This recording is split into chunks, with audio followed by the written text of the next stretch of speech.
No, we're just continuing from, from recess. Good.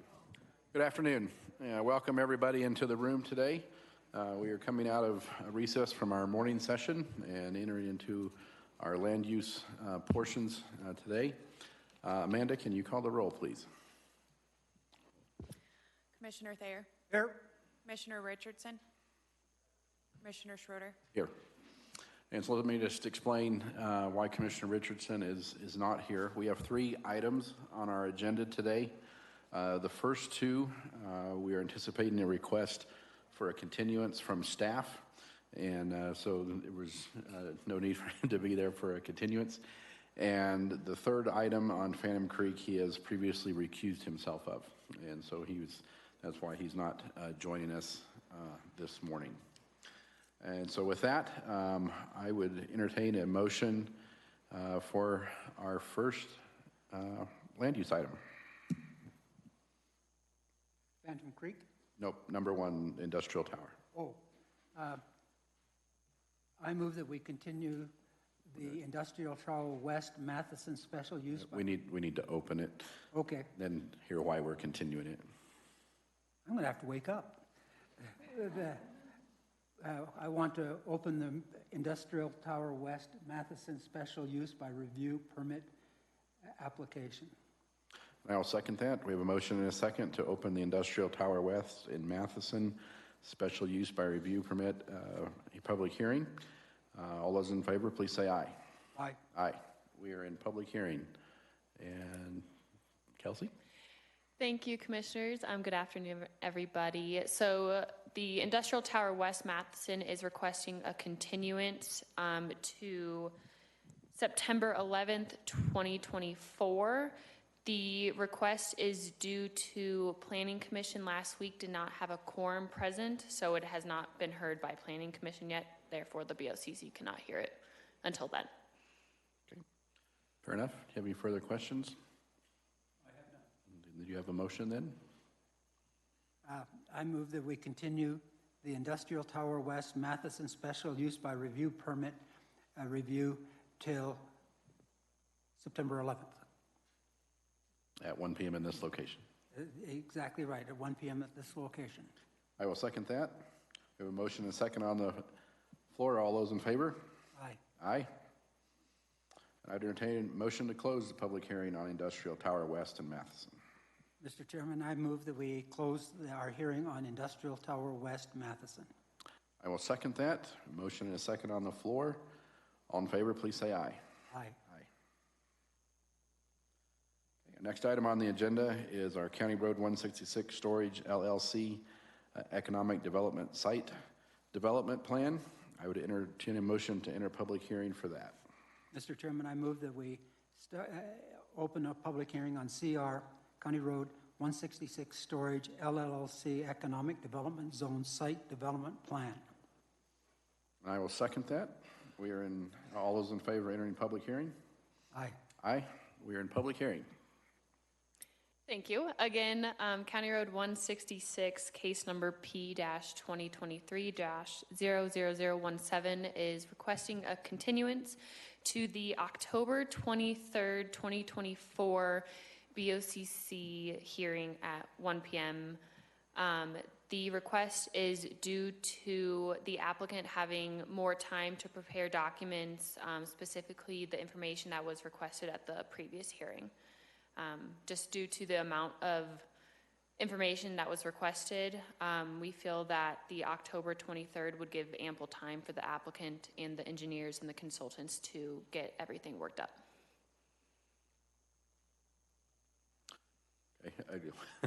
We continue to run into these long continuances, and somehow we've got to get to a point where we're not 6 months later still hearing something. So perhaps that's something that we can work off online. But at this point, I would entertain a motion for the continuance of County Road 166 storage to October 23rd of 2024. Mr. Chairman, I move that we continue our hearing date for County Road 166 Storage LLC Economic Development Zone Site Development Plan till October 23rd, 2024, and have it at 1 p.m. at this location. I will second that. We have a motion and a second on the floor. All those in favor, please say aye. Aye. Aye. And I would entertain a motion to close the public hearing on the County Road 166 storage. Mr. Chairman, I move that we close our hearing on County Road 166 Storage LLC Economic Development Zone Site Development Plan. And I will second that. All in favor? Aye. Aye. Out of public hearing.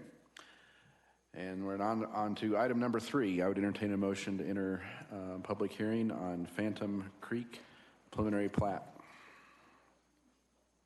All right, thank you, commissioners. We need to have formal entering into the public hearing. Just hold on. Mr. Chairman, I move that we open our hearing on Phantom Creek preliminary plat P-2023-00040.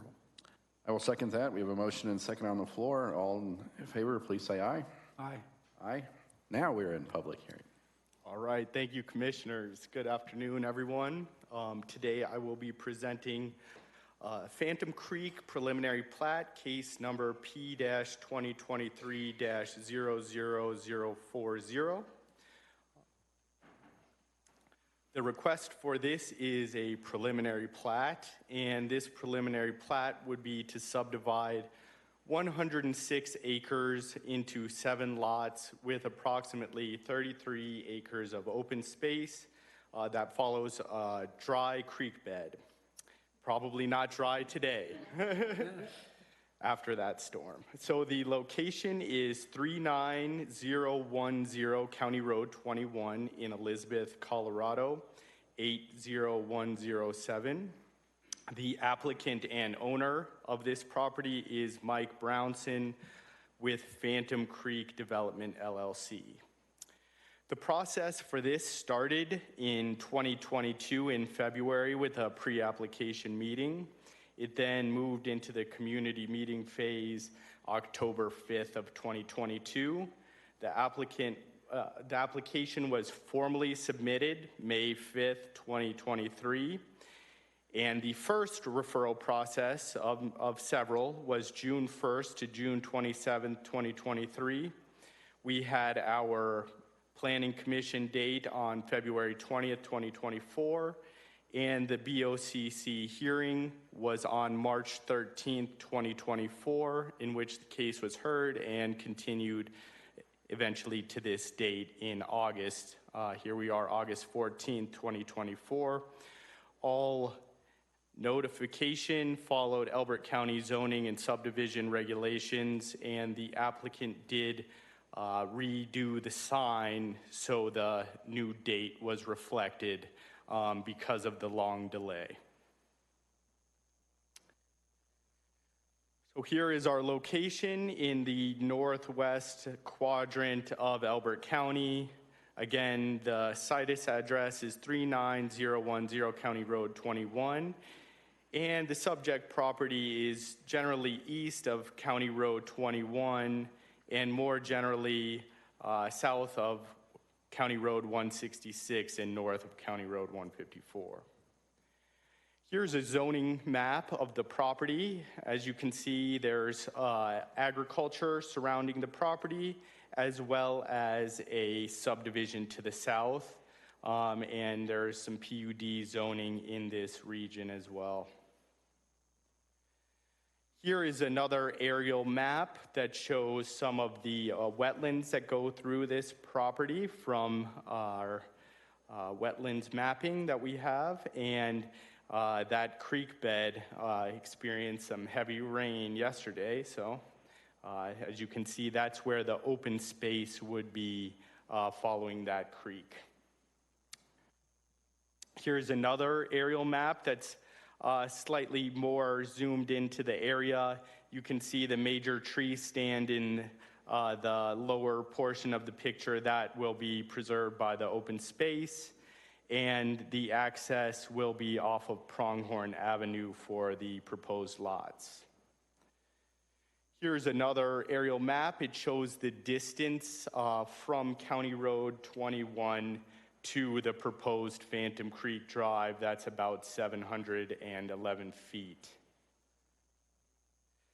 Here is the most recent version of the preliminary plat. It's gone through several revisions. The current zone for this is agriculture residential, which was approved at the last hearing. All the lots are 10 acres and larger. Access to the 7 lots through Pronghorn Drive, then Phantom Creek Drive. There's no existing structures on this portion, on this preliminary plat, and about 33.5 acres will be open space. And that will preserve the major tree stands and follow the creek bed. Here's some iterations and revisions from more initial phases to now. As you can see, furthest to the right is the current version that has the open space there extend all the way to the entrance at Pronghorn. It's about 8 or 9 acres greater than in the initial plan. There is a lot removed on that northern portion, and the 2 lots to the south that do not share access are not included. Those are the main notes. There's also more uniformity within the lots from the first version that had a lot of very undulating property boundaries. So a key point of this will be site access. The lots will be accessed from Phantom Creek Drive, which is proposed. That is proposed to connect to Pronghorn Avenue, which then connects to County Road 21. Phantom Creek Drive will begin about 710 feet from Pronghorn Avenue and County Road 21's intersection. There's been various proposed solutions for Pronghorn Avenue maintenance and Phantom Creek Drive maintenance, which are included in this plan. The connection to County Road 21 will require a paved apron. Here were some key notes about site access and limiting the impact on Pronghorn Avenue. The applicant has proposed to make this second access along Phantom Creek Drive a gated emergency access.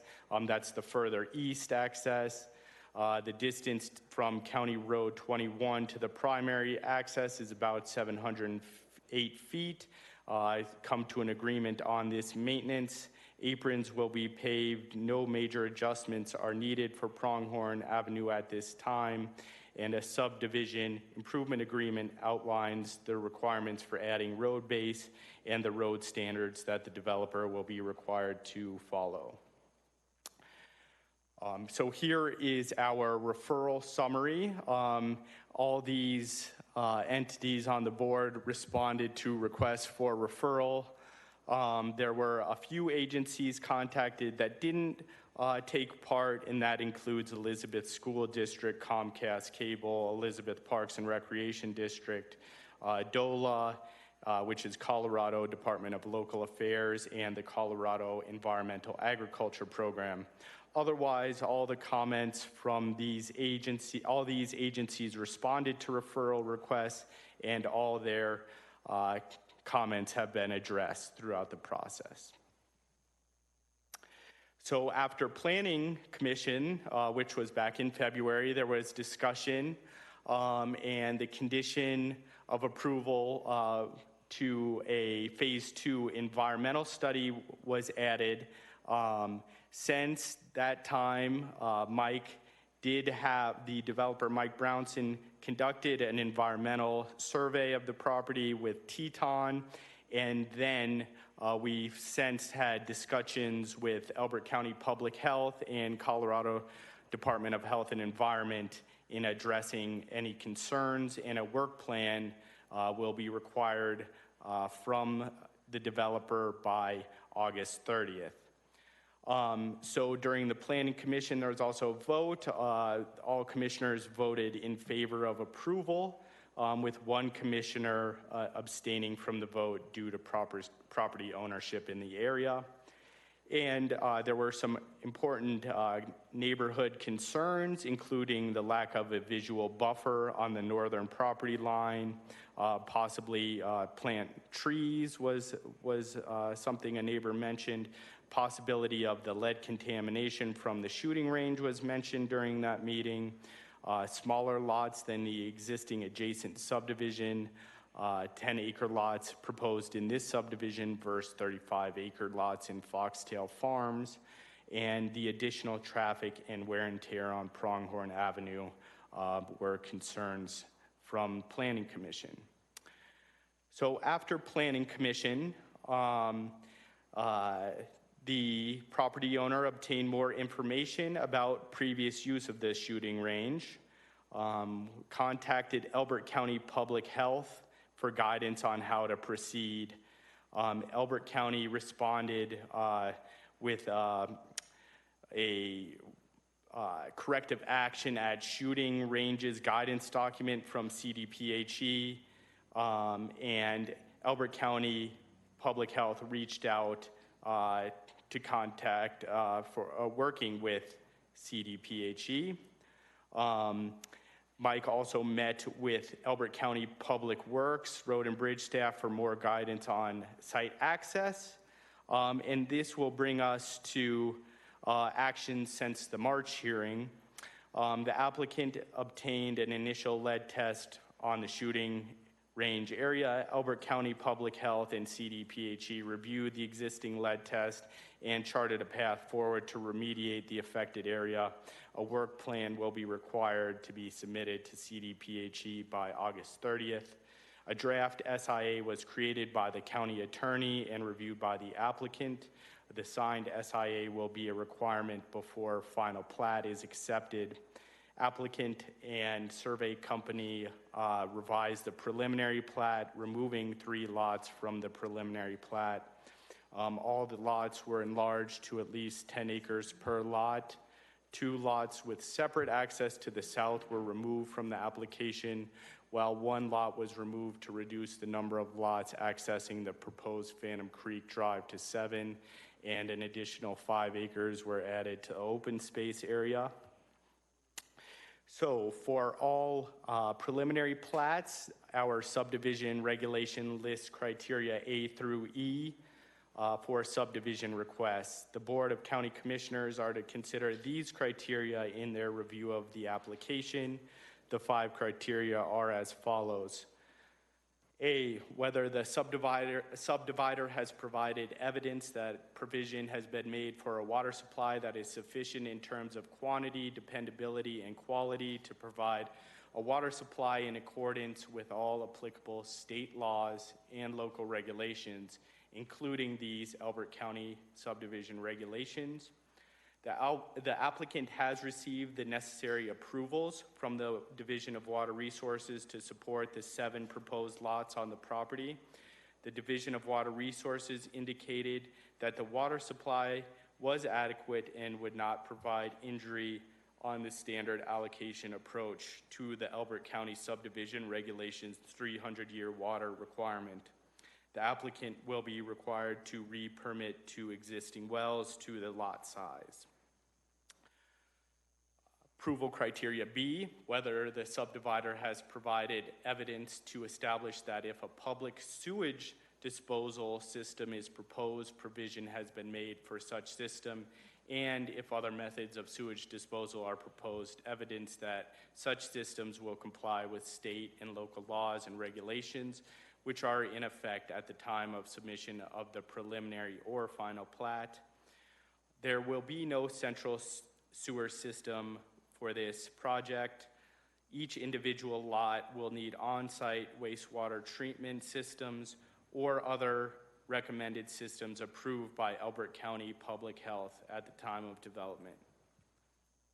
C, whether the subdivider has provided evidence to show that all areas of the proposed subdivision which involve soil or topographical conditions presenting hazards or requiring special precautions have been identified by the subdivider, and that the proposed uses of these areas are compatible with such conditions.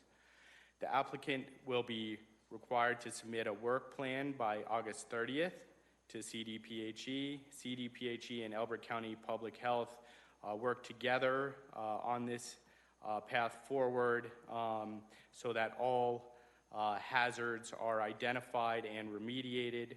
Before the final plat is approved, all remediation and retesting should be done. CDPHE and Elbert County Public Health have worked diligently to address any potential hazards related to the soil. Soils testing will be needed for any sanitation approvals by Elbert County Public Health. And again, that's at the time of development of each lot. D, whether the application is following the requirements of the Elbert County zoning regulations and Elbert County subdivision regulation. The applicant has adequately addressed concerns raised regarding compliance with zoning and subdivision regulations. And finally, E, whether the application is generally consistent with the intent, policies, and goals of the Elbert County Comprehensive Plan. The following goals of the Elbert County Comprehensive Plan were found to be applicable and supporting of the preliminary plat request. Policy goal, water, sewer, and waste disposal. New development shall conform to state laws covering domestic water supply and septic system. Residential development goal, Elbert County supports residential development by encouraging a range of lot sizes and residential densities associated with available roads and infrastructure, and by encouraging the designation of open space and the preservation of areas of visual, historic, and natural consequence. Policy residential development 1, new residential development should cover all costs of on and off-site roads and utilities required to meet the associated demands of that development. Natural resources topic area goal, general environment, new development should minimize impacts to adjacent agricultural lands and designated open space. And then finally, forestry and noxious weeds management. Significant stands of trees and shrubs identified during the land review process should be preserved and maintained in concert with good forest management practices. Improvement should be located to minimize the removal of vegetation. Special attention should be given to unique or significant forms of vegetation in the area adjacent to bodies of water and in locations where the tree line forms the horizon line on ridges. So staff recommends that the Board of County Commissioners find the following. 1, the proposal is in general conformance with the Elbert County Comprehensive Plan. 2, the proposal meets the criteria for approval in the Elbert County zoning regulations and subdivision regulations. 3, the proposal is compatible with existing and allowable land uses in the area. The proposal will not result in significant impact to the health, safety, and welfare of the residents and landowners of the surrounding area. The Planning Department recommends that the Board of County Commissioners approve the Phantom Creek preliminary plat P-2023-00040. There are a few conditions with this preliminary plat approval. The first 3 are standard. The applicant will be required to remove the public hearing sign within 7 days of a decision by the Board of County Commissioners. 2, the rezoning shall not become effective until all fees are paid, conditions of approval are met, and the exhibits are recorded. 3, recordation of all appropriate documentation to occur within 180 days of the Board of County Commissioners' approval. 4, potential hazard from the shooting range must be resolved before final plat approval. This entails submitting a work plan by August 30th, 2024 to CDPHE. 5, the drafted subdivision improvements agreement is finalized with Elbert County before final plat approval. And 6, the existing wells must be re-permitted pursuant to the letter from DWR. So that concludes my presentation for Phantom Creek development preliminary plat. This case is P-2023-00040 to the Board of County Commissioners. Thank you. Thank you, Danny. Commissioner Thayer, do you have any questions for staff? Wait. Somewhere along the line, whether it's now or later after the applicant, I'd like to hear some details from the SIA on how the road is going to be maintained, upgraded, whatever the case may be. Sir.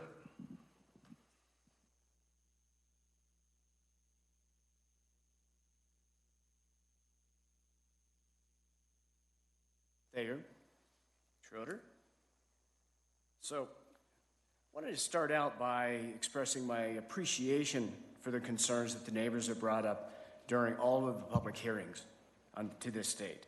You know, throughout the process, from the community meeting hearing in October 2022 to the latest, the last commissioner's hearing, we've heard concerns about the wear and tear on Pronghorn, dust from the road, lead contamination in the gravel pit, concerns about water supply, concerns about potential flooding of various areas, minimum lot size, and then, of course, maintenance of Pronghorn. So the changes that have been made have been in response to all of these feedback. So, it's much appreciated that we can make this and get this moving forward. So the revision made to the primary plat addresses the concerns that can be addressed during the primary plat phase. So, and in light of yesterday's severe rain, it further validates the decision and the accommodations made regarding the proposed plats and those offered by the civil engineer in the grading and erosion and control design. Once the neighborhood is built out, it will actually help manage this stormwater runoff better than what we have now. I revised the lot layout to remove the potential flood areas, well, it's beyond potential today, where the water collects before running under County Road 21, and included that in the open space. I thought that was a good recommendation, and anyway, made a lot of sense, so it's done. So that takes all of that flood zone out of any lot. Now, the gravel pit area still collects water, but that was always intended to be outside of the building envelope, permitted building envelope, which will be identified in the final plat. So that lot, I calculated, there's about a 2-acre buildable buildable envelope. I think that's the better way to put it.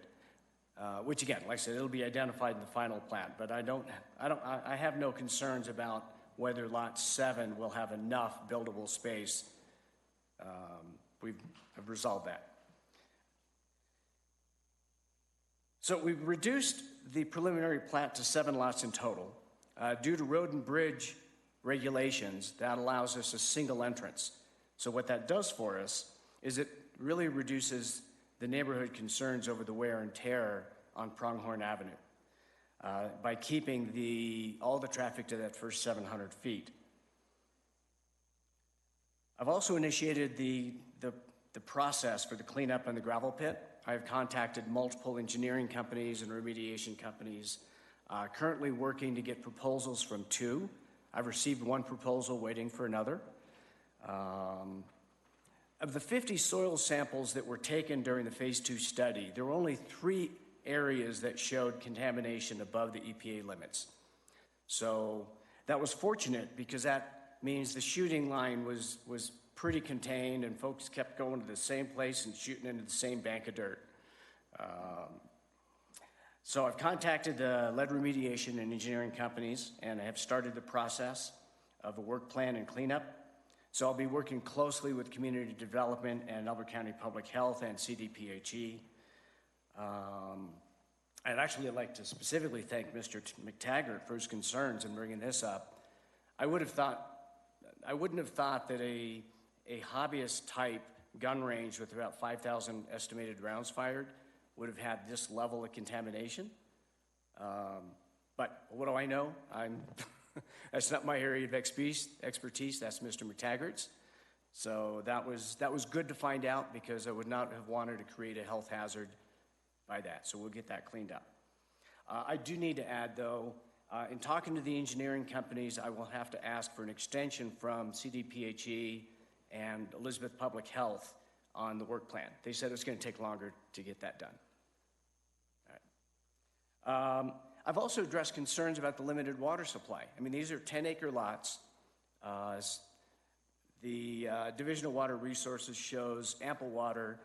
Each of the lot owners will be deeded all of the aquifers below, and there will be a clause that those no water shall be sold off-site. So I think that hopefully that addresses any concerns over water supply. Continue to work with the neighborhood for a road maintenance agreement. We've had some back and forth, and so far I'm still looking for a meaningful proposal. I provided a 5-point proposal on June 30th, and at this time their response was, give me your attorney's contact information, without any guidance as to what they're looking for. So I thought that was premature to get attorneys involved without some initial guidance. So currently the ball is in their court, and I await their counterproposal. So thank you for your consideration. I hope that all the changes I've made show my willingness to do what's best for the county and for the neighborhood. I ask that you please grant approval so we can get moving forward on this. Thank you. Any questions? Any questions? Yeah, we went up and did a on-site visual inspection of where they were repairing County Road 21. And you can see that we need to figure out how, and if we do approve this, I'm going to make it a condition of approval, that you'll have to have an agreement with our Public Works Department regarding the culverts and the transmission of the water under the County Road 21. One of the things that was amazing to me is how deep that water got yesterday. And I was driving out there yesterday during that storm, and my golly, I couldn't see the hood of my car. But we're going to, one of the things that's going to be very, very important is that we have some kind of a road agreement with our Public Works Department with respect to the utility of the culverts and location and all of those kind of things. I can't look you in the eye and say it's going to cost you $10 or $10,000, but we have to have that agreement. So noted. I'm trying to figure out, since it's a public road and all that water didn't come from my property, it comes from upstream. So we'll have to figure that one out. I spoke with Monty Hankins this morning to find out where the issue was, and we understand this. I don't know if it ever has rained 6 inches in an hour around here that I'm aware of. We had reports that people had 6 inches of rain. So I understand we're talking about a very unusual event. But it wasn't necessarily the size of the culverts that was the problem with the road deteriorating as it did. It was all the debris that washed down from the drainage and blocked it. And I think you can see if you all have probably seen the field of mud, and most of that is pine needles that's in there. And so in our discussions, the culvert extends across the fence line into that, what would be the open space now, which I do appreciate that change in that. That was a real concern to have that drainage be part of the number one acreage. But in our discussions, if we are able to pull back that drain pipe, that culvert there onto the west side and actually into the easement of the county, and build some concrete barrier and riprap around there, that will help prevent backup again. And so that's kind of where Commissioner Thayer's coming from, is what their ideas that would help with that. It sounded like it'd be a relatively minimal cost, but with all that drainage coming through there, we don't want to have a repeat, particularly when we have homes there. So that is the idea behind that. Then the other question I have, if I remember right from last time, the open space was to have trails and some different things along it. Am I remembering correctly? No, sir. Okay. No, in fact, there's been some communications with CDS regarding that. And there was an SIA, it mentioned in the SIA to please identify some trails in the space. And my response was, I agree to provide a all-weather surface trail between lots 3 and 4 to the open space. Also agree to provide an easement at the entrance along Pronghorn for public parking and access to the open space. But I thought it pointless to actually build trails along the dry creek bed that has been shown to flood on occasion and would have to have those trails rebuilt. So no, I do not intend to provide trails. That's all the questions I have for you at this time. Okay. We may call you back up, though. All right. Thank you, sir.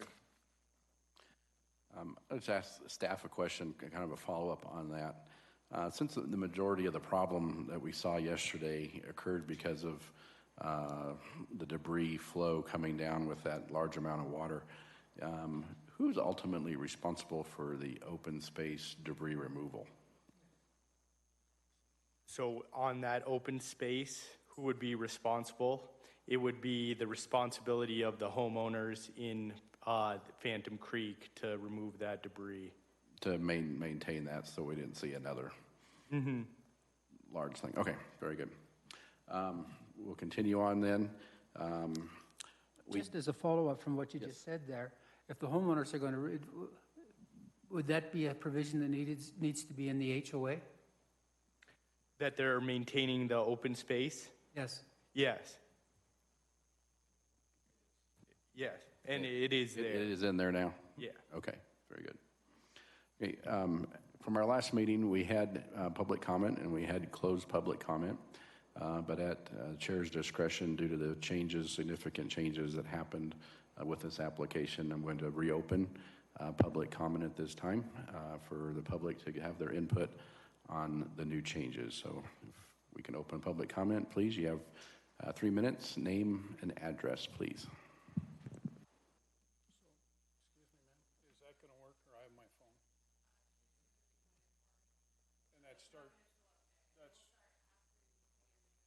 Hi, I'm Keith Long, 5511 Pronghorn Avenue. So a couple things.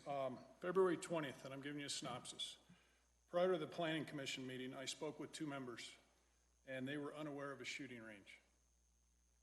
It was brought up just to keep everything on what they agreed to as environmental assessment, and then also road agreement by Mr. Bronson to us.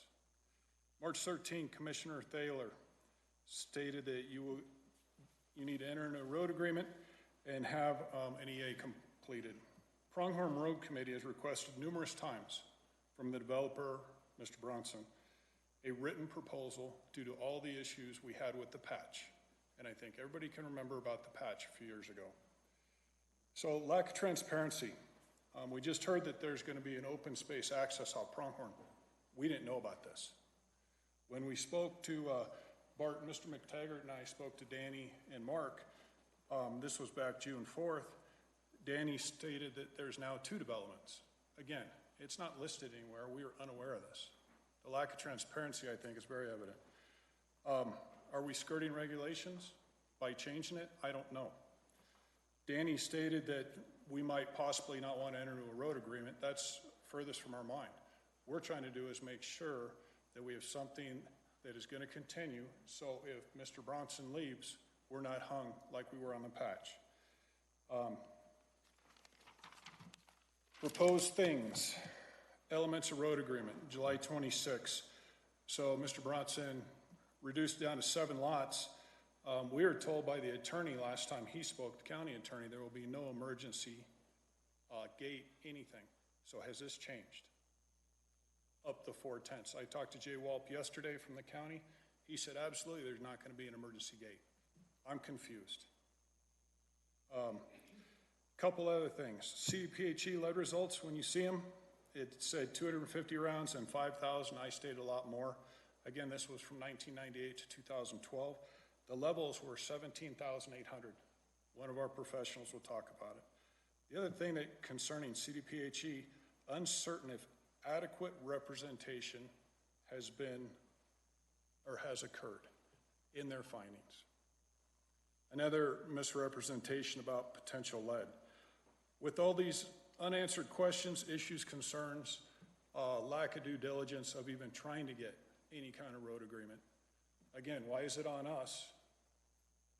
You stated, Ms. Thaler, that he was supposed to bring this, so we did give him a name of an attorney that we're working with. The bottom line is we hope that this will not be approved. There's too many issues, concerns. I'm done at 2:55. Hey, just so everybody knows, it did flood in the same exact place last year as it did yesterday. Thank you, sir. Any other public comment?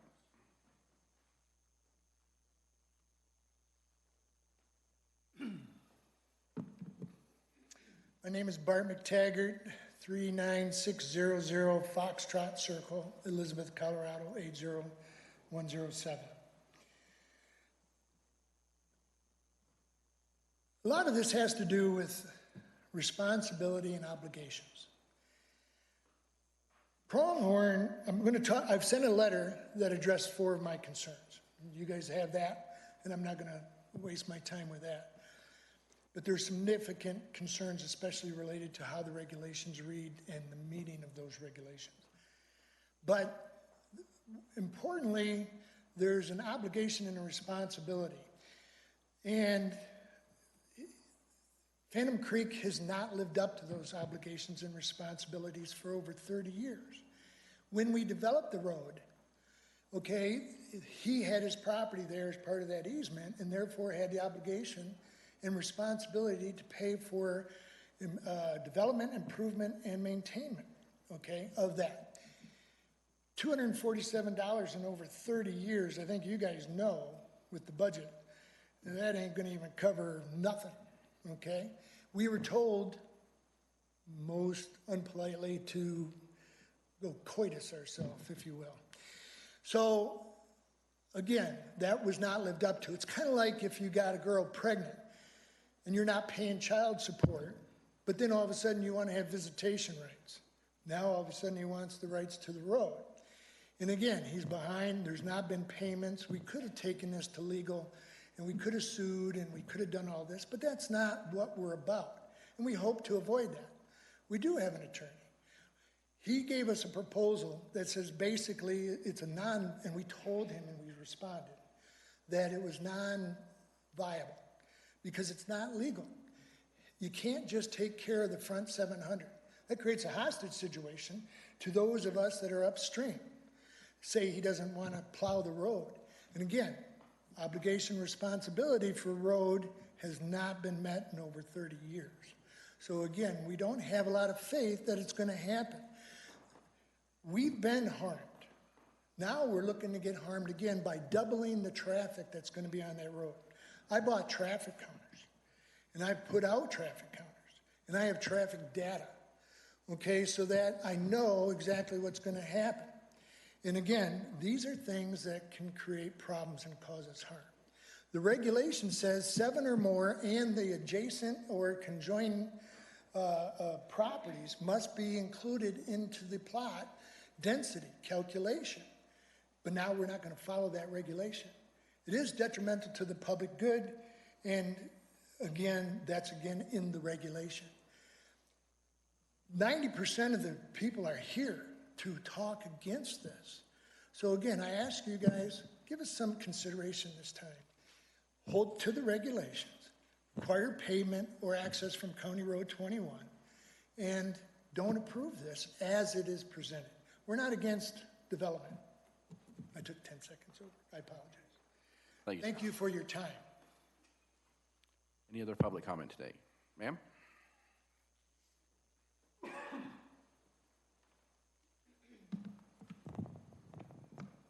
Can you hear me okay? All right, my name is Amy Ford. I live off of 39702 Foxtrot Circle. So talking about yesterday, everyone knew about the flood.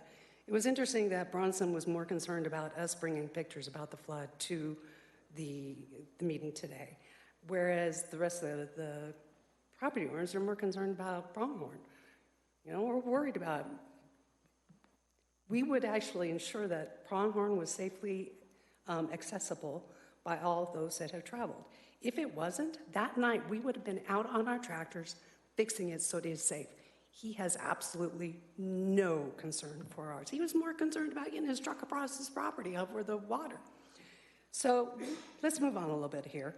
I would like you to imagine investing thousands of dollars only to have somebody come in and take away 90% of your profit. You'd feel scammed, right? That's how we feel about this whole road maintenance thing. As property owners, we have invested thousands into pronghorn over 20 plus years, maintaining it above county standards at a fraction of the cost.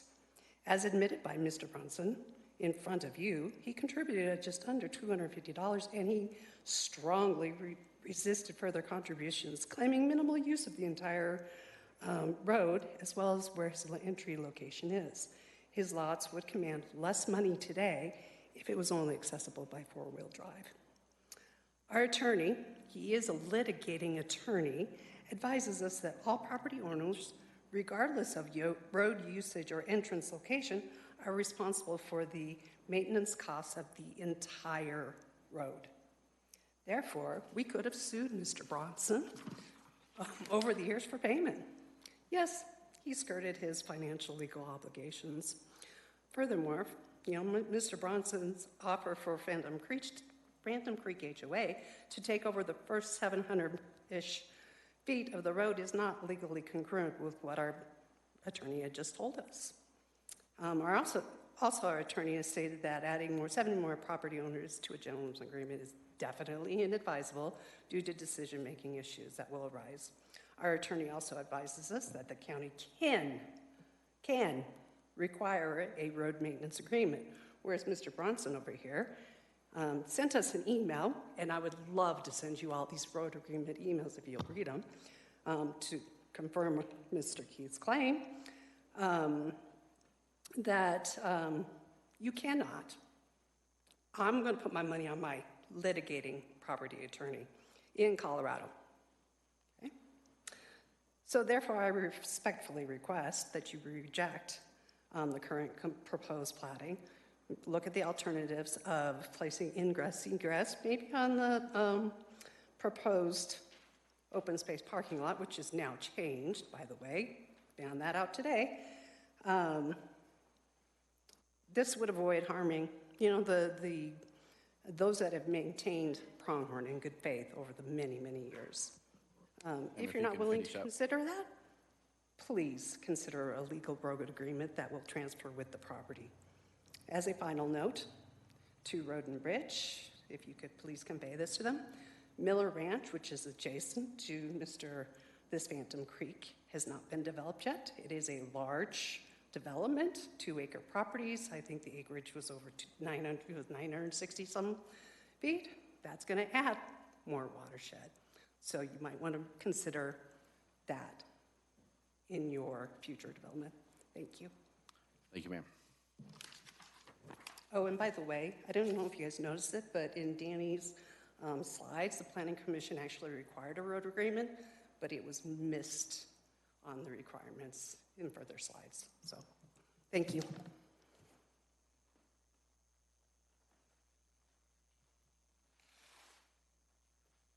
I have a stack of pictures.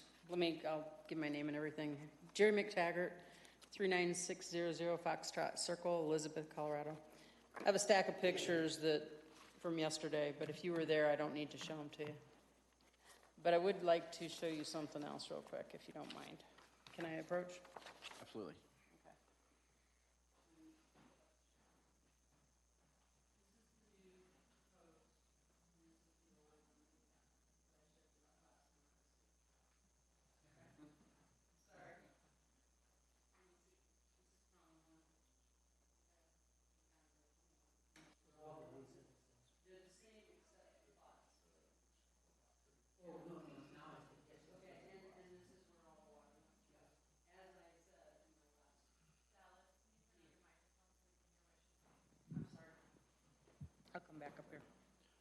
For the record, it's a presentation of the proposed property with the different lots between last meeting and this meeting, and overlay of flood zones according to floodsmart.gov.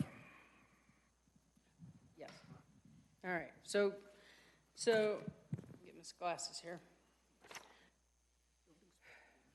So I've given you the new floodplain overlay based on yesterday's storm. Those of you that witnessed it saw how catastrophic it was. The last time I was up here, I spoke about floodplains and Phantom Creek using floodsmart.gov, and I gave you an overlay that you're seeing, and you were surprised what I showed you. Okay, you guys were like, "Oh, didn't expect this." And even though at this point in the process you shouldn't be surprised, and even though you didn't know about it, Mike knew about it and his family knew about it. I talked with, I'm going to end up going off script here because I'm having trouble with this. I talked with his wife yesterday, and she said, "This is the 4th time we've had a flood like this in 30 years. It is. The first time it washed out 21. Second time they had to replace the culverts again and put concrete in because it washed out the culverts. The last time was a year ago, and I came here and I said, it floods really bad for the diagram that you have there. And you guys were surprised. But here's my thought on that. It's no surprise that a flooding occurs in Elbert County, and even Mike and his family know about this. But that's irrelevant, because in the end, it's the responsibility of the Planning Commission to address the vulnerabilities of these properties before they give them their thumbs up and send them on to you guys. And if they do their job, I don't have to come here and talk to you. You don't have to waste your time and my time. Frankly, I'm no expert on these matters, but however, in my research, I found FEMA recommends that you get an analysis from a flood risk engineer if you are not sure of the flooding issues on your property. And I would recommend highly that the Board of County Commissioners ask for this before they move forward and approve this project. Because as you witnessed yesterday, it was a catastrophic flood, and it was not the first that's ever happened there. If Mike had had his way, sorry, Mike, you're a nice guy. I don't mean to throw you under the bus. But if that property had been developed, we would have been sending rescuers out there to get those people. That's all I got to say on that. Thank you, ma'am. You have any questions?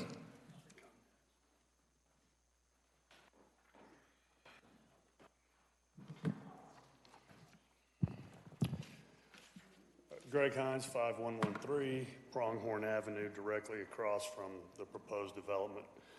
I do not believe for a second that this plat was adjusted from 8 lots to 7 lots due to potential flooding, because an 8-lot plat was presented before the Planning Commission and you guys earlier this year, while this property flooded very similarly to yesterday a year ago.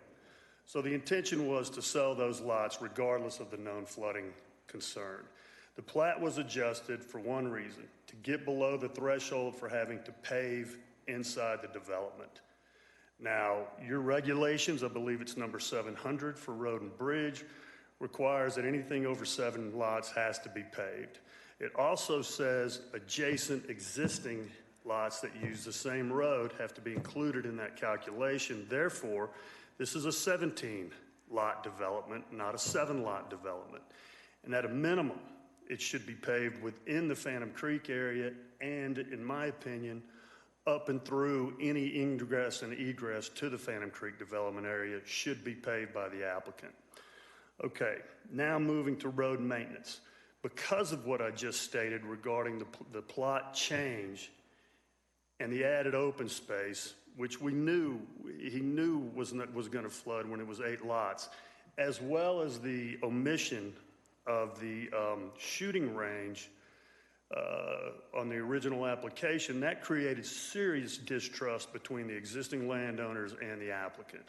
Because of this distrust, we have no intention of entering into any maintenance type road agreement based on emails, handshakes, verbal agreements. This is why we went the legal route and said we want a legal document agreed upon by both sides, filed with the county, with serious complications or serious implications for non-performance on this road agreement. We don't want a handshake deal. We want something that is binding and official.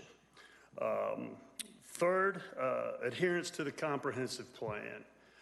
You're plotting down 10-acre tracts in and amongst a bunch of 35 and greater acre tracts. The transition from 4-acre tracts is a quarter-mile away.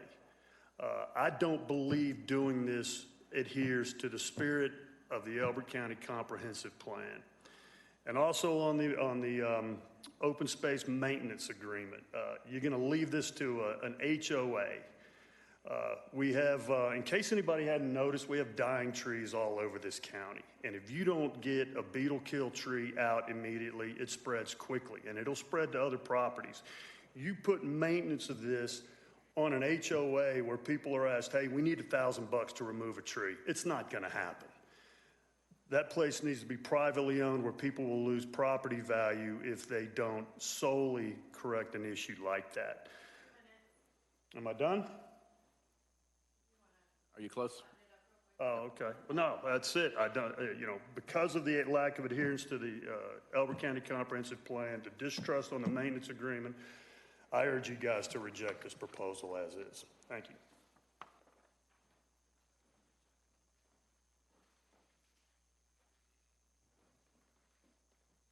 Good afternoon. My name is Bill Hammond. I live at 39410 Lone Elk Circle. I'm at the very end of Pronghorn. I use every inch of Pronghorn every day to get in and out of my house. Because of that, I'm one of the people that maintains Pronghorn. Bought a road grader just for that purpose.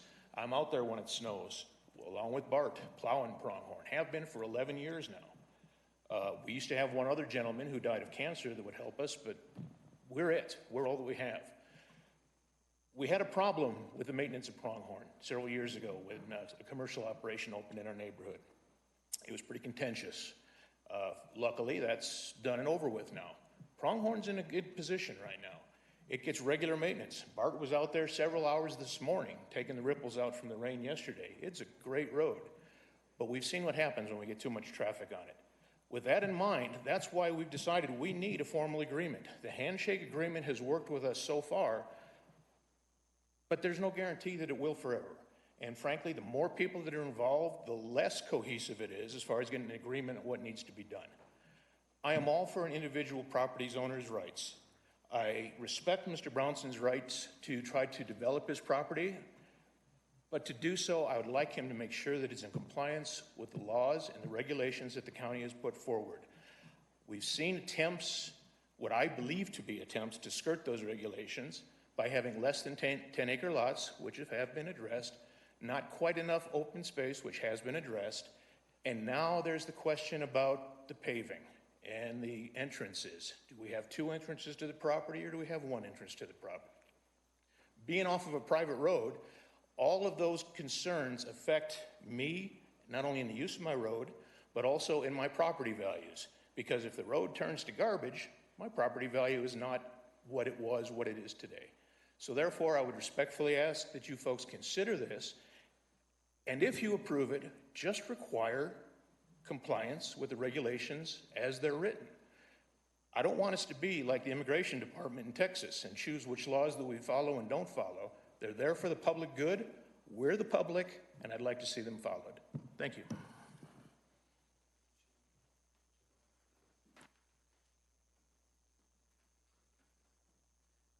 You can't see the list here, but to your great relief, I think I'm the last speaker signed up. My name is Art Rydell, 39705 Foxtrot Circle. Essentially everything that I would have commented on in terms of specifics has been commented on, so I won't waste your time repeating the points I feel most strongly about. But I'd like to make an observation kind of at a 20,000-foot level and express a concern that I don't think has been mentioned explicitly. So the only thing that really directly affects us, those other abutters of Pronghorn and Foxtrot Circle and Lone Elk Circle, is the road. We're not directly affected by the flooding situation or by the lead contamination or anything else that might be within the bounds of Phantom Creek development. So why do we care about that stuff? And I won't speak for anyone else. I think others touched on their reasons, but I'll speak for myself. We've only lived here for just over 3 years now. Most of my neighbors, some of whom have been here since the beginning, and a lot longer than we have. But we bought into what we understand to be the ethic, which is we regard ourselves as stewards of the land, stewards of Elbert County. We care about our neighbors, present and future. And so we had those concerns. What happens if there's flooding to people who would buy lots? What happens if there's lead contamination, et cetera? And so this really connects to my concern, which is, as has been stated, and I don't want to attribute any bad motivation or whatever, but Mike was not either was not aware or chose not to bring those matters to the attention of the Planning Commission and the BOCC. We were the ones who brought those matters to the Planning Commission's attention, to your attention.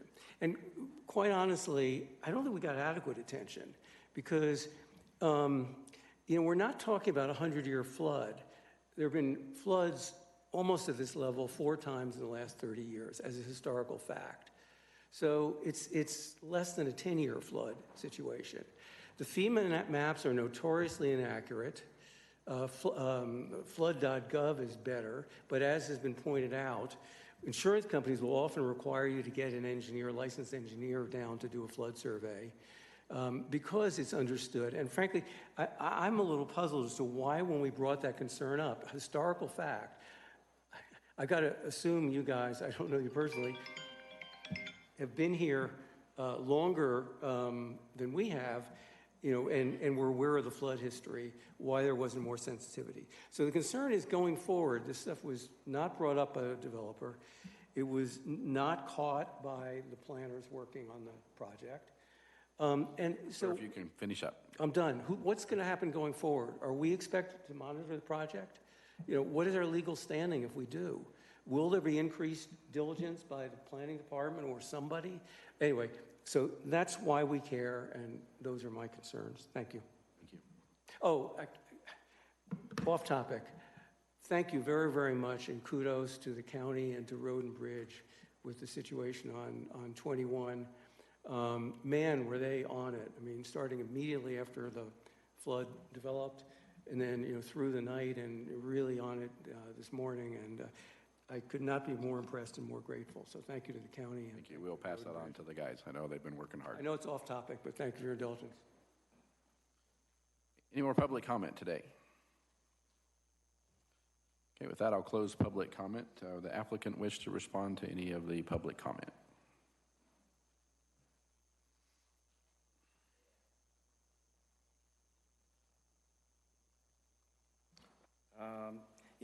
So I made some notes, and there's still a number of things that confuse me regarding claims of I was keeping things, not discussing, or withholding information, and perhaps not all of the documentation that has been submitted to community development was made public. That's perhaps, for example. Lead contamination, I don't remember if the flooding was, but a lot of the concern, pretty much every concern that we've heard at every meeting since, was mentioned at the community meeting in October of 2023. Minutes were taken, and those were provided to CDS. So I don't know where any claims of me hiding any information come from, except perhaps lack of awareness of, where that information was provided. So that's the one thing. I vehemently disagree with me withholding information and that sort of stuff, because now I did agree. So at the last commissioners meeting, there was a hearing after mine that I stuck around for. It was Eldora or something like that. And I listened to that presentation and I thought, wow, I wish I'd have listened to that presentation before I started, because he did a much better job of creating a website, being much more involved with the community around, letting them know ahead of time. In hindsight, it's always 2020. I should have made the information much more available that I had access to, and what my plans were, as opposed to waiting till the packet is submitted on the county's website, so that then they could see what was going on. So yeah, I wish in hindsight I had been more proactive. Now along that line, there was a claim made, I'm trying to remember here, by who, about not knowing about the extra, some of the changes that I made in this latest plat. I did send an email 3 weeks ago to the road committee with a request for them to then share that. And in that, I detailed the changes that I had made, why I had made them, and pretty much what my presentation was here today. So I have been trying to be much more open, and I hope that came through. Apparently it didn't, with at least one individual. Let's see. Get my glasses here. And back, there's a mention about when the road was originally built. I guess I had assumed that the developer put that road in before any of the homeowners ever bought. I have no idea. I was never asked, never contacted to see about the original road build. So it wasn't until about, I think, 12, 13 years ago now that I was asked to contribute to maintenance. And as noted, I did contribute, but said because I don't use the road, and at that time, the sand and gravel from that road had blocked one of the culvert outlets. So just prior to that, I was maintaining their culvert on my property. So I had a little chip on my shoulder there. But since then, and until this procedure or process or the development, no one has ever come forward to ask me again. So I kind of put that back on the neighborhood as, why didn't they ask? Because things change, right? 12 years ago, I thought we were gonna, my wife and I were gonna continue to raise horses on the property. We're gonna travel in a trailer with the horses. Well, didn't work out. We got an RV and a razor instead. And the horse business kind of died and, in the Great Recession. So things change. All right. Now, I've copied Danny on all of the communication with the neighborhood. So CDS is fully aware I'm not keeping anything from them. Let's see. Actually, I wish when Ms. Taggart took pictures yesterday, actually I was kind of excited and I was hoping she would show them to you, because what it shows is even with the most severe flood I have seen in that area in 28 years, lots 1, 2, and 3 had no surface water on the areas where people would build. Yes, there are some swales where water runs from, uphill. but proper building techniques, you raise the area around the house and you accommodate that. Additionally, in the grading and erosion control plan, actually, I was kind of questioning that originally because the engineer that did that put 4 32-inch culverts across the roadway below the gravel pit. And I'm going, that seems like serious overkill. Well, maybe not so much now. Maybe County Road 21 needs a couple more of those culverts as well. But some of the areas that are marked on that hand-drawn FloodSmart map that show about 1/2 inch to 1 foot of water, actually, I measured the elevation. Those are 5 to 8 feet higher than County Road 21. So I'm not buying that map. It doesn't make sense for that to be that much higher than County Road 21 and still have standing water. And I wish she had actually shown the pictures because it would show all the dry areas at the biggest rain we've had in 28 years in that property. So anyway, there's another one. So the 7-lot reduction was specifically to address the road and bridge regulation to limit limit the development entrance to only one. So that was the whole idea behind that. So any other claimed reasons is not really true. Also, if I understand the regulations correctly, the 7 lots isn't about paving. It had more than 7 lots and over 100 trips, I believe, was the limit. I don't remember that off the top of my head, but I remember seeing in the road and bridge regulations about requirements for paving. So there was a traffic count, and we're well below the traffic count in that case. So has nothing to do with paving, because that's not a requirement per the regulations. Also, the road agreement. So I was never suggesting a handshake. What I suggested, I also never said in the email that a road maintenance agreement can't be done. I said it would be difficult. That was on the advice of my attorney.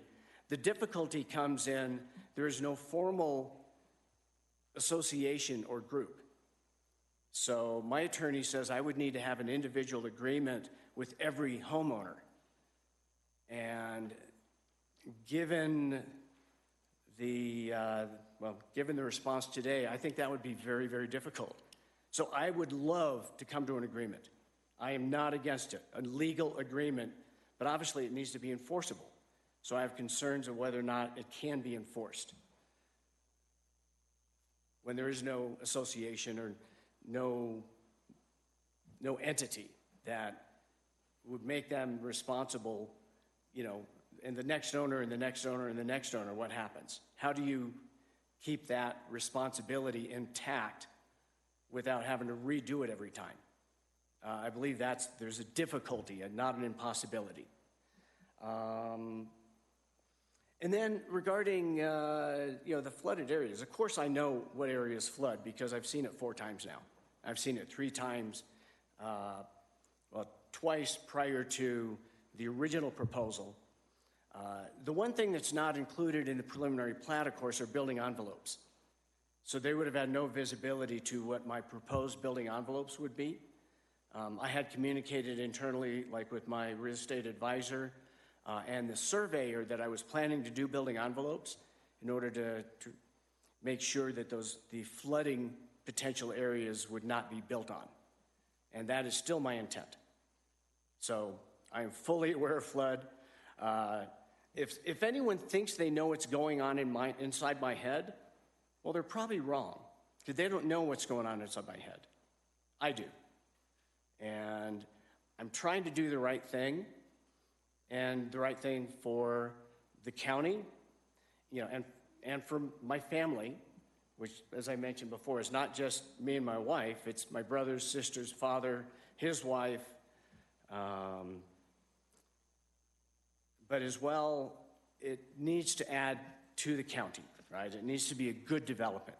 I believe with the size of the lots, the way it's planned currently, The open space is a great amenity. I think this is very positive for the county. We just need to figure out how we can deal with this road. And considering the road, so right now we have a handshake agreement with a bunch of folks that, are very involved and very concerned, but as mentioned, one of the road maintainers died of cancer last year. What happens when, in 10, 20 years from now, how does that handshake agreement hold up compared to an HOA that has covenants, that has a responsibility to the county for a certain level of maintenance? I don't buy that a bunch of handshake homeowners over the next 10, 20 years is going to do as good a job on the road as an HOA with the responsibility to the county. Now, again, if we can come to an agreement and it's enforceable, I'm all for it. But I am waiting for some sort of counter proposal. And I was thinking about, just to highlight some of the, what I had proposed.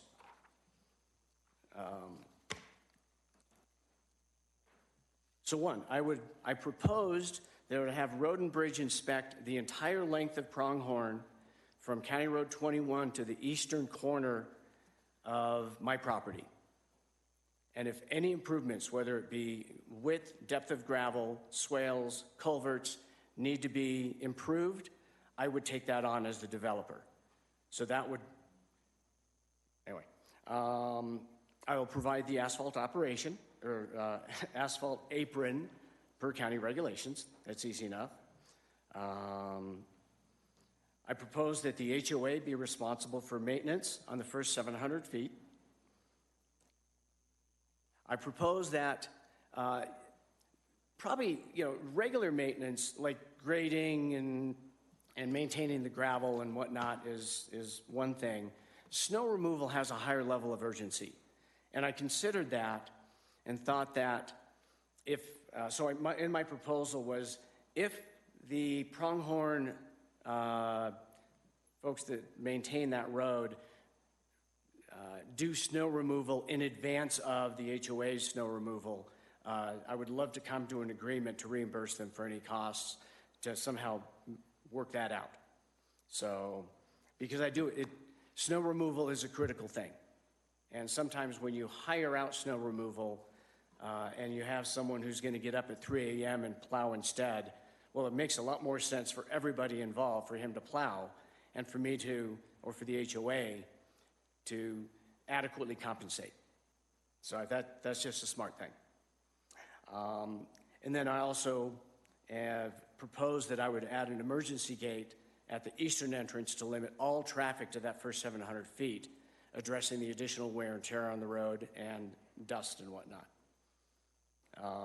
So these were provided to the road maintenance group with the request to pass that on. So any claim that not ever hearing about emergency gate, maybe they didn't read their email, because that was, I'm trying to remember when I sent that, and of course I copied Danny on that, so CDS has been aware of everything. But that was, I think it was in June. So anyway, with that, that's all I have. Thank you. Any more questions for the applicant? I have clarification on proposed condition number 4. You mentioned in your previous time at the podium that August 30th would not be a viable date for you. What would be a viable date for that? Once I contract with the environmental engineer and get his feedback or her, I'll have an idea. At this point, I have no idea.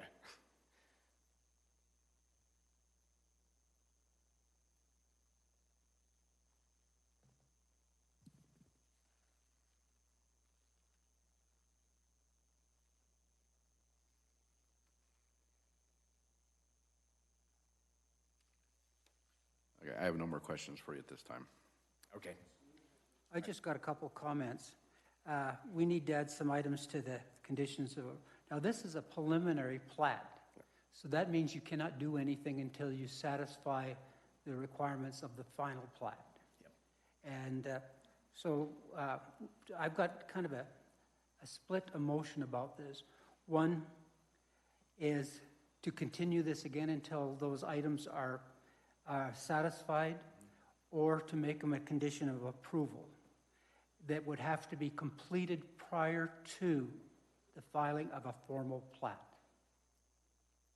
You know, final And- plat? Go ahead. Is that the filing of the final plat? Yeah, because you can't do anything, build a road or anything until you get to the next step. So this is just really initiation of the process. Yes, sir. And the items that I have on my list here is that one of them was the time that Dallas just mentioned. We'll have to make that a lot more formal wording.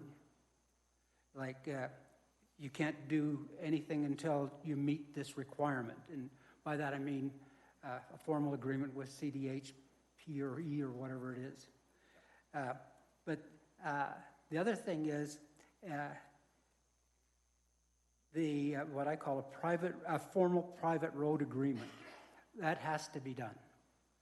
And in that you can talk, the formal agreement can include the 700 feet or whatever it is, but it'll be up to your negotiation and them to come up with an amiable, workable, and the big word I underlined 3 times is workable, agreement, because it is a private road, and I understand how right-of-ways work and all of these things, and then if you want to be bored to death, I can go down that road.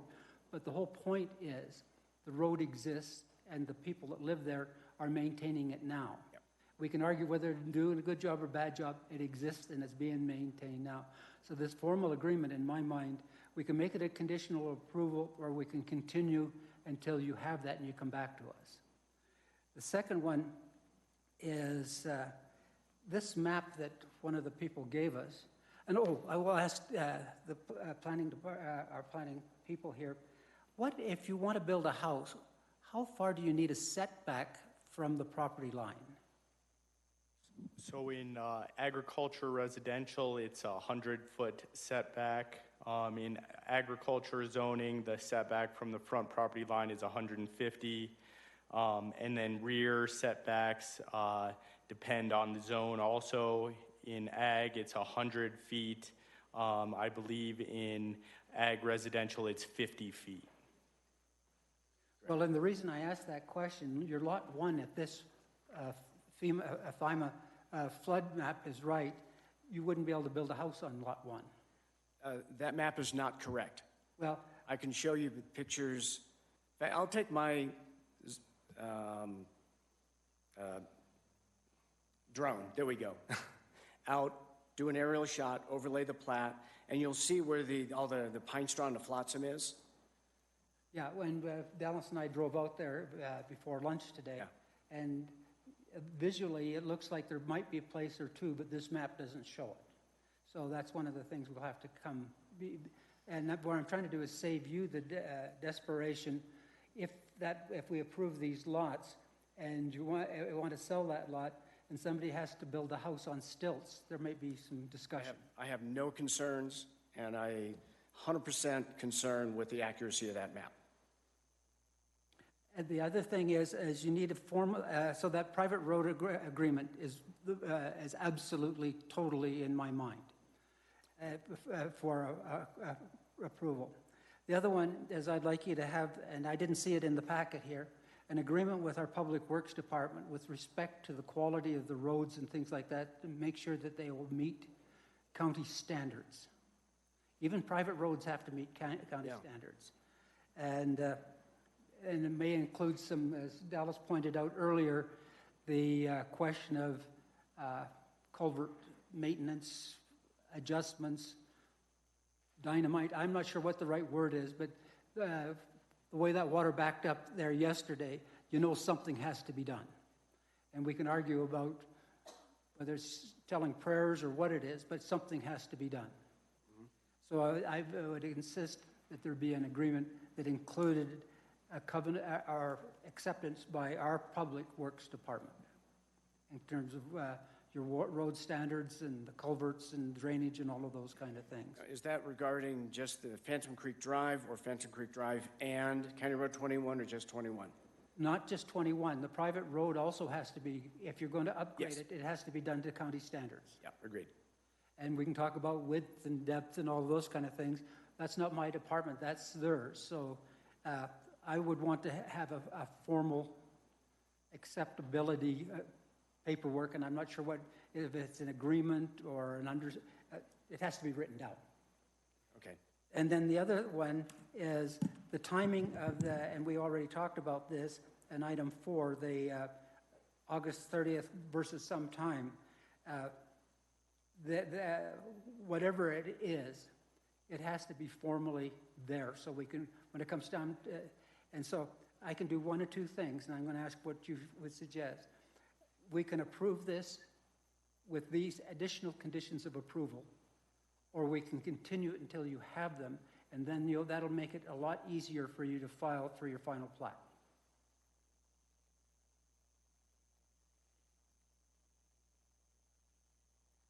And if you insist I can't do either one of those, I will make a motion to not approve this. I'm not against this development at all. It just has to be done right, in accordance with the people around you, of course, in terms of county impacts, of course, in terms of health issues, of course. I'm just stating the obvious. But so those additional 4 conditions of approval, to me, I would rather continue this until you have those. But I can accept a motion if we decide to approve this pursuant to these conditions of approval. Let us take a moment here. You can sit down, Mr. Brownwell. I appreciate it. Back to the SAIA, which we have here. Do any of the concerns that Commissioner Thayer are addressed by the SIA? Yes, I would say concerns including the maintenance of the roads to county road standards that are within the development that is required in the SIA.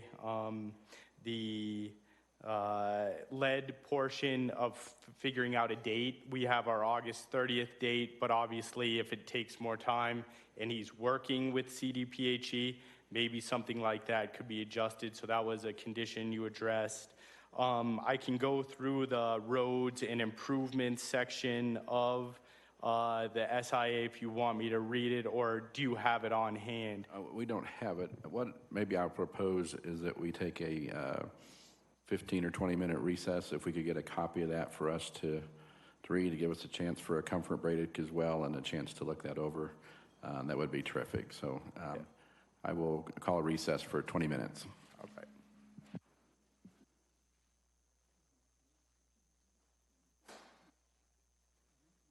We good? I'm ready. Okay, it is 2:49. We're back out of recess. Does the applicant have any further discussion items that he'd like to bring up? Pursuant to the what Commissioner Stain was your preference on how we move forward here.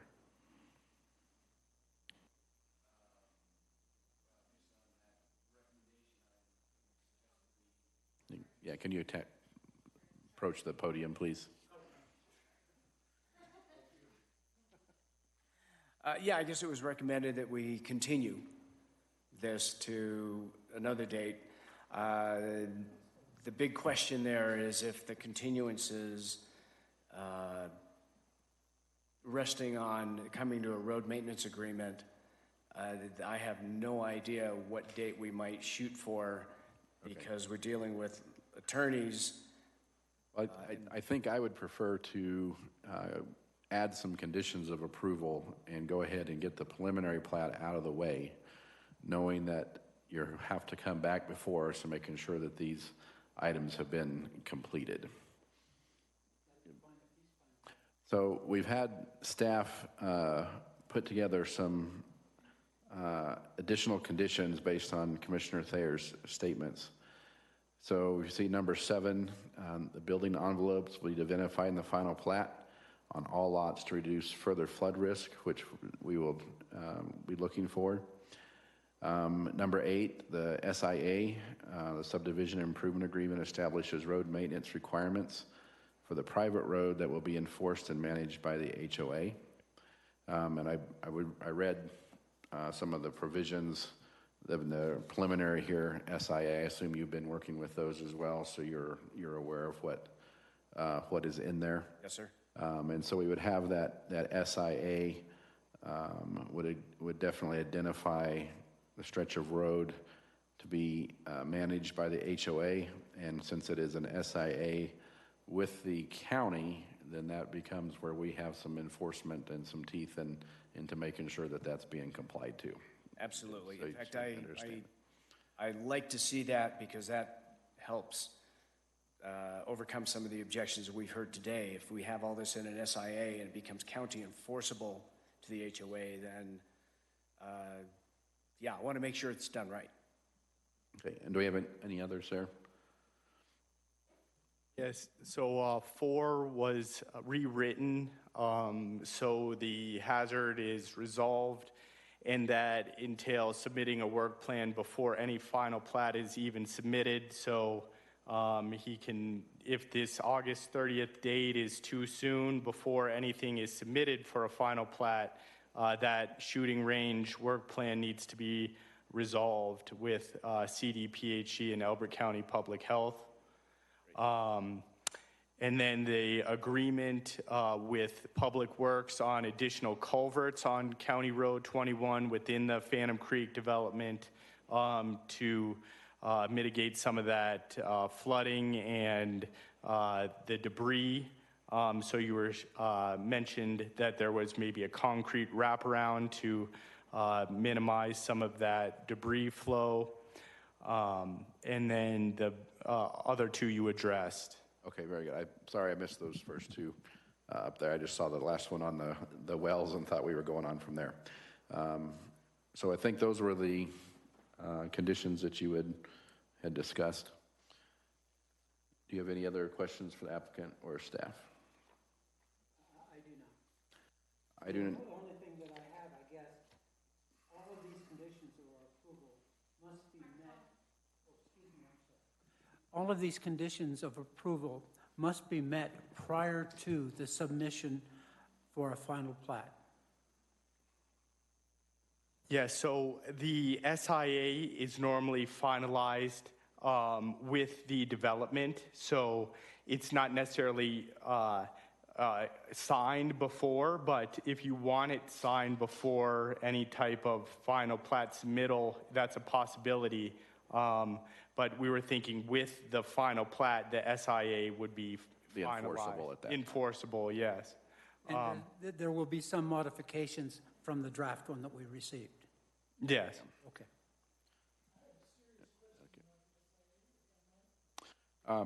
Let us finish here, and then we can talk with that. So with that, I have no more questions, and I guess we're time for a motion. So you accept these conditions of approval? Yes, I do. Okay, so we're ready for a motion. This gentleman back here was waving his hand. If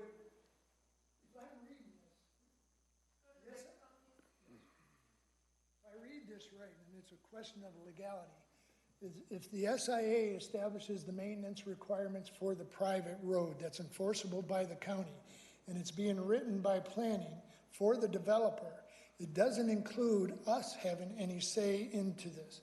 How does that affect us? In other words, you guys are going to make up, or he's going to make up, or the planning is going to make up an SIA that's going to say these are going to be the requirements, and we're going to have to adhere to them? Is that what I'm reading? The SIA would establish maintenance requirements for the HOA. So his attorney, our attorney, there's no HOA. We really cannot get in the middle of two different private property issues. That is not the role of what we are supposed to be doing.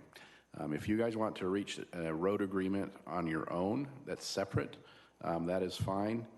But for us, having the SIA is what gives us the most amount of authority to make sure that the road is maintained and is built up to county standards. And that's under advice of our attorney, that we not get involved in forcing a road maintenance agreement.